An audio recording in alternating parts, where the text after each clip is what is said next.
This is Dolynny TV, ladies and gentlemen. Good evening, and welcome back to another quiet night on the Oilers front as we get set for Monday's matchup between the Pittsburgh Penguins and Edmonton Oilers at Rogers Place as the six-game homestand comes to an end tomorrow, and away we go with the rest of the season after that. Despite it not being what we dreamt it up to be, I think that's a little bit today what I want to talk about. Not necessarily fully Oilers. You do see the title, and I promise, as you're watching this video, we will get around to discussing that. However, today, and this is the best part about everything I have done in my return to YouTube, is over the past year and a half, I've really spent a lot of time trying to figure out me, who I am, what I want to be, where I want to go, and what I want to do. And the biggest part of what I needed to do was, I think, the easiest part, and this is a big conversation I had today, is when you do something and you think you do something well and you think it's the only way it can be done, you think there's no other way, it's very easy to become detached from reality. And when you're detached from reality, you can be less humble, you can be less open to new ideas, you can be less open to everything. And I think that was honestly the biggest thing that cost me going into college and cost me leaving college was I was not humble enough to accept the opportunities coming my way, and obviously set me on the path we have been on for the past 6-8 years now. And today, just kind of sitting back and looking at how my day went and talking about it, and just thought really really point on just looking at being humble versus being entitled. And what it comes down to is obviously being fortunate for everything you have, fortunate for everything you've done, and fortunate for every opportunity that's come your way. And again, where I'm going with this, just to start off tonight's video, is simply put, I would have never dreamt of my return to YouTube being as positive as it has been and as welcoming and as great feeling as it has been, and to have people now in my life that continue to just shower amazing praise my way and just absolutely make me feel like $1,000,000. And like I say in the streams all the times, right?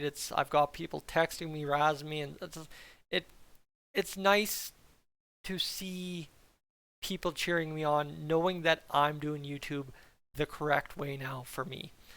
And where I'm going with this is, simply put, today's video, you see it. It's big shouty capitals. Oilers need to make a trade, question mark. Fair. Do the Oilers need to make a trade? That's a question we've been asking since the start of camp. This is nothing new, but now we're 2-3, 5 games into a season, and missing the mark on expectations. Okay. All right. So, we've had this discussion before versus what's an overreaction versus what's an action versus what's the proper reaction. You can go with that wherever you want. However, I think in my lessons today is how I would have handled this video before, right? That's where I'm going with all this, is how I would do this video now versus how I would have done this, say, at the start of the 2019-2020 or 2018-2019 season, especially the 2021 season, would be completely different than how I am handling this right now, giving you some very first-hand life perspective prior to going where I'm going with the video. So folks, if you're new to the channel, now we're going to talk Oilers. What I want you to do is consider hitting that subscribe button and staying tuned for Oilers talk all season long, because hey, if we're 2-3, we got a story to write still. So take the next 5-10 minutes, whatever it takes me to get through this video, and consider hitting subscribe. But it's one of those things of for the Oilers right now, 2-3, missing the mark on expectations. I've already said that. Yes, I have. However, before, right, obviously coming in with Stanley Cup expectations, We're running into the same issues as we have for the past several seasons, except for at the start of the season as opposed to 8 games in after going 7-1-0, whatever you want to say. I think the easy thing is here in 2021 with the start we had, I went off the deep end. Now, expectations are different, the roster is different, everything, the whole complexion is different. And the reason it asks, do the Oilers need to make a trade, is it's a strategic move by me, 100%. You're clicking on this video because you're expecting me to tap into a little bit of the frustration, anger, angst that is starting 2 and 3. And to that point, did I clickbait you? Probably. However, this is just me more rationalizing where we are in this process versus where we need to go versus where we've been to start the season. And when it comes to the Oilers and having to make a trade, is we absolutely do. Whether it is just simply to free up cap space to allow us to run a 21, 22, 23 man roster, whether it's to move Jesse Puljujarvi to greener pastures and get him off our books and get some kind of asset back, whether it's to allow for that defense to stack up, whether it be Jacob Chychrun, whether it be Carson Soucy, right? There's something you could do there. The Oilers, do they need to move money out, move James Hamblin, Dylan Holloway, Xavier Bourgault up? Maybe not. Do you need to do this? And this is kind of to my point about being humbled on this, is the Oilers are getting this lesson now. And I made mention of this in the game review yesterday, is if you want the tough times in a season, you're trying to win it all. And I look back to that 2019 Blues team, right? They struggled early on. You can say injuries, you can say inconsistency, goaltending, all that. But they struggled early and wrote that Cinderella tale. And I will tell you, no matter how the Oilers do it, the next time the Edmonton Oilers win the Stanley Cup, it is going to be an absolute Cinderella tale for us. Last year had the makings of it. We fell just short. But end of the day, you're always going to continue to get that chance. And there's always going to be things that make it special along the way. Now, am I saying that a 2 and 3 start to start the season is going to make this season special? No. But every champion is born from some kind of adversity in my mind. That's a tired line, I know, but you can't win if you don't face adversity. And there's very few teams out there in the NHL currently that have faced the kind of adversity the Oilers have. Obviously, the Toronto Maple Leafs are a good example of somebody in our boat, but who have faced the adversity the Oilers have and are still looking to bust through. And you're kidding me if it would not be a special moment across Canada if the Leafs were somehow to go on a ride and take it home this year themselves, right? So you're getting in where I'm going with this idea. But for the Oilers, if the adversity comes now and we start moving the pieces, right? You go back to that special season that was 2006, 05, 06, and kind of how those pieces moved in the summer, then they moved along in the winter, and then they moved right near the trade deadline with Rolison, and then everything just kind of came together. The Oilers squeak into the playoffs, and away you go off the magical run. Right? There's a reason yours truly is sitting in front of the camera talking to you about the Edmonton Oilers tonight. But for the Oilers, is obviously right. We start the season in a cap crunch. We fall flat on expectations right out of the gate. There's some question of, okay, what comes next?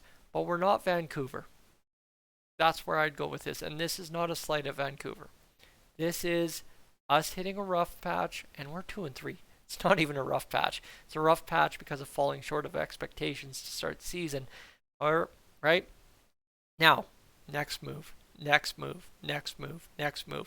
And this is to the credit of Patrick with the Oilers Fanatic, is you look at it, he makes solid mention almost once every 2 videos that Ken Holland is a very patient man. And I think I quoted that perfectly. Patrick, you can reframe that if you need to. But that's to an extent, right? Is You can be patient, but he made the right move at the right time, bringing up Jo to the AHL, firing Tippett. Woodcroft comes in. Boom. We had a very special spring this spring. And as we go into this year's winter and we go into next year's spring, is Ken Holland has to play the puzzle pieces, the chess pieces just right. And this is where, again, Oilers need to make a trade. I've roped you along this long, and if you're still with me, thank you so much. But the Oilers do need to make a trade. No matter what, the Oilers will make a trade this season. They need to, just simply to function as a hockey team for the longevity of the season. And that is not today, that is not tomorrow, but it's also not next month. I've told you very solidly a couple times earlier in the preseason, is once Tyler Benson is back, I expect some things to shake loose.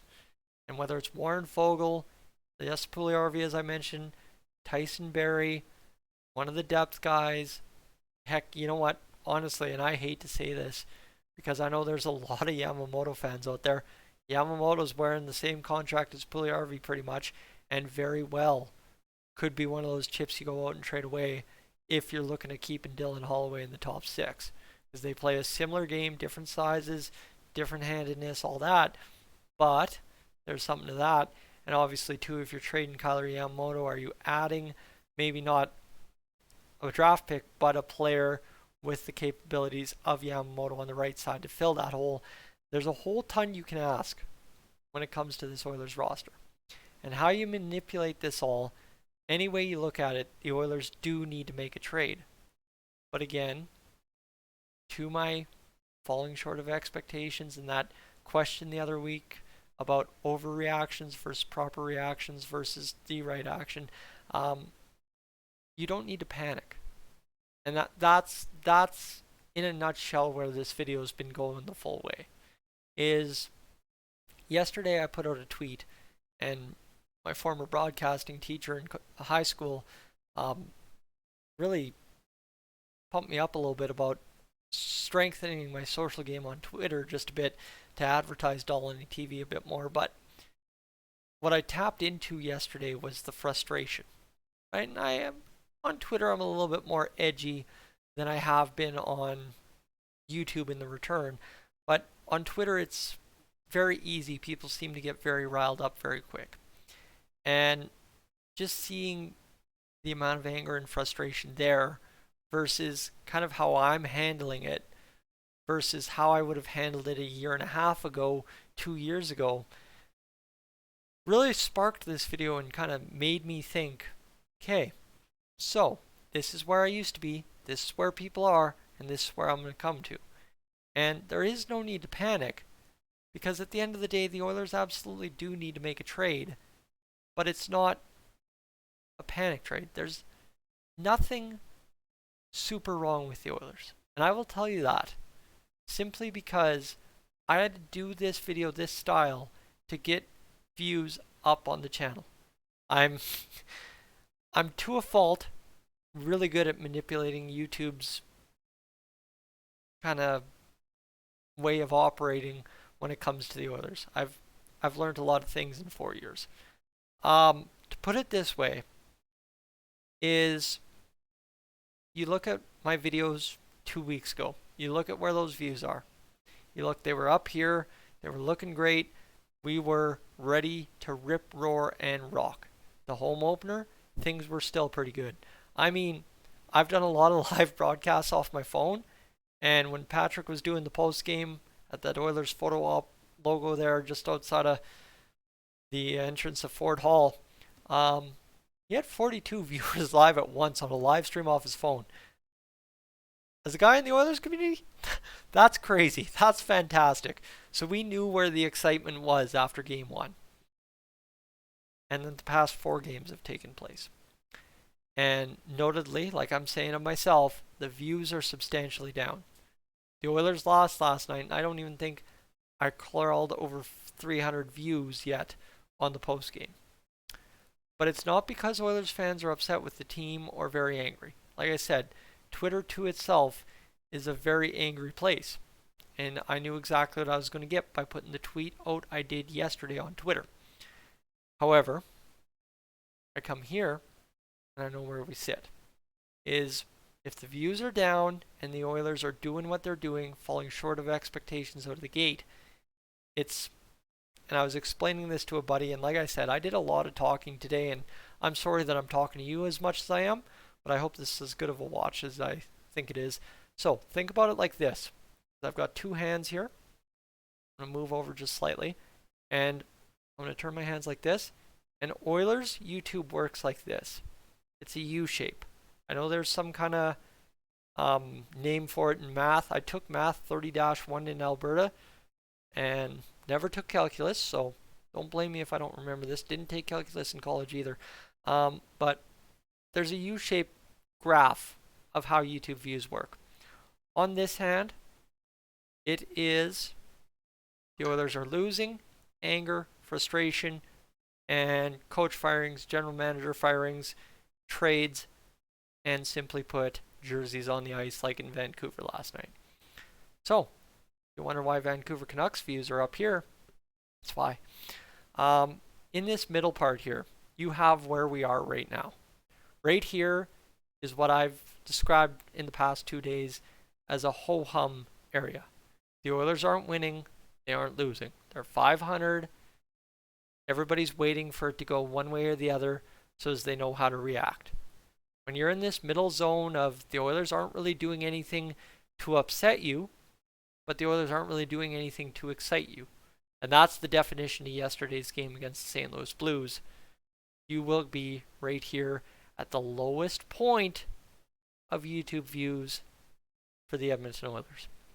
On this side, you have the Oilers winning 5 straight, starting 7-1-0, not having a problem with anything. Goaltending's good, defense is good.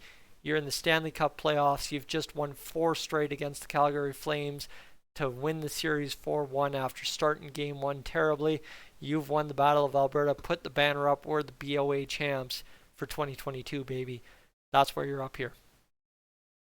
Obviously, everything in between, right? You won 2-1 in a snoozer game against the Dallas Stars on November 5th. That's we're probably right about here. But right here is where we are right now. And to my credit, what I have learned in the past year and a half, and what I stare into the camera to say to you tonight, is when we're right here, I used to try and crank it up here. I used to try and force it to be up here and force the issue so as A, I was getting views, and B, there was something to talk about. Instead, we're right here, and I'm here humbly in front of you tonight saying, I've learned my lesson. And I hope that those of you watching at home tonight agree that yes, it just got bright in here pretty quick, didn't it? That yeah, the Oilers do need to make a trade, but they also don't need to panic. Because we're right here. And right here is neither bad nor good. And as that simply puts, folks, I guess this has almost been a podcast length thing. But yeah, it's something I've learned. And I think today was one of those days where I did a lot of talking, I had a lot of thoughts, and there's not much Oilers to talk. So I thought, why not roundabout talk about the Oilers and that trade that maybe the people who are cranking it up here like I used to, when we're actually right here, want to hear, but they need to hear some thoughts from right here. Folks, have yourself a great Sunday evening. Thank you for everything. We are more than a month back into hockey, and it has been by far the best 2-ish months I've ever had on YouTube. So thank you for that. And I look forward to talking to you tomorrow, if I can get home in time, to stream the Pittsburgh Penguins game at 6 p.m. Mountain Standard Time. That said, as well, got some confirmation. I don't want to tell you what's up for Patrick tomorrow, but make sure you're tuning in when you get the notifications from him tomorrow, because he'll have some pretty good content for you all day tomorrow and going into the day after as well, if he has it his way. Anyway, folks, I'm Tyson. This is Dolynny TV. Have yourself a great evening. I am up on Out of here.